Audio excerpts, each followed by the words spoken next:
Ilgi gaidītais brīdis beidzot ir klāt. Pēc atjaunošanas darbiem durvis vērusi Gulbenes novada vēstures un mākslas muzeja vēsturiskā oranžērija. Sajūtas ir cilvēku sejās. Manas sajūtas ir citu cilvēku sajūtas. Un tas, ko es saskatu šobrīd pie kolēģiem un draugiem un atbalstītājiem sejās un acīs, ir tas gandarījums, kādēļ ir vērts strādāt. Ceļš līdz šim brīdim bijis ilgs, taču ieguldītais darbs atmaksājies. Projekta gaitā ēka kļūs energoefektīvāka, pilnībā pārbūvēta un pielāgota muzeja vajadzībām. Būvniecības darbi tajā sākās pagājušā gada martā. Protams, kā jau vecai ēkai, netrūka arī izaicinājumu, jo atklājās bojātas sijas. Un tikai tajā brīdī, kad tu sāc kaut ko darīt, saproti, cik ļoti dziļi vai pamatīgi ir bijuši ēkas bojājumi. Un īstenībā bija pēdējais jau laiks kaut ko darīt lietas labā, lai šī situācija nekļūtu jau ļoti kritiska.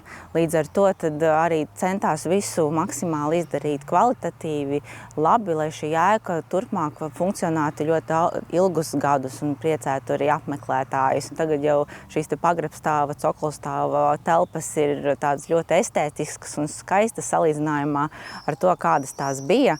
Un arī ir ierīkots pacēlājs, kas iepriekš šajā ēkā nebija.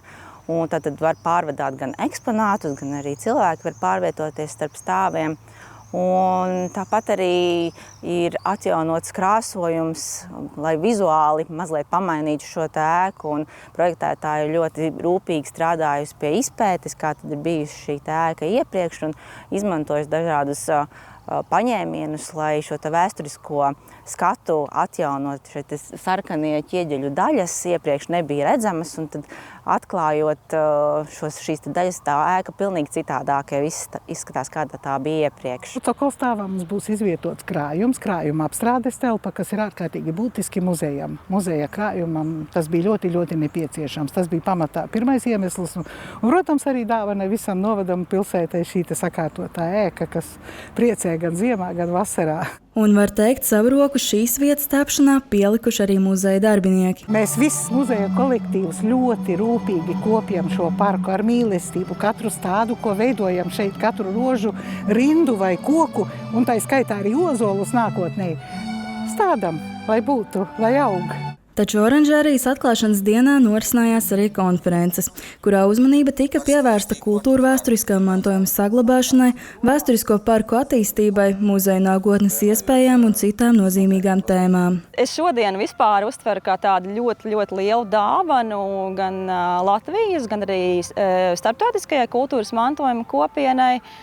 Jo katra šāda restaurēta vai rekonstruēta vieta ir milzīgs ieguldījums mūsu nākotnē, jo tas veido mūsu apkārtni ar to, ar ko mēs ar sevi asociējam. Tas bagātina mūsu estētisko vidi, un mēs pasakām, ka mēs gribam dzīvot šādā vietā, mēs gribam šādas vietas. Jo mēs varam būvēt uzņēmumiem angārus, mēs varam taisīt jaunas ķieģeļu mājas, bet mēs nekad nevaram atkārtot to, kas ir uzcelts pirms 200-300 gadiem.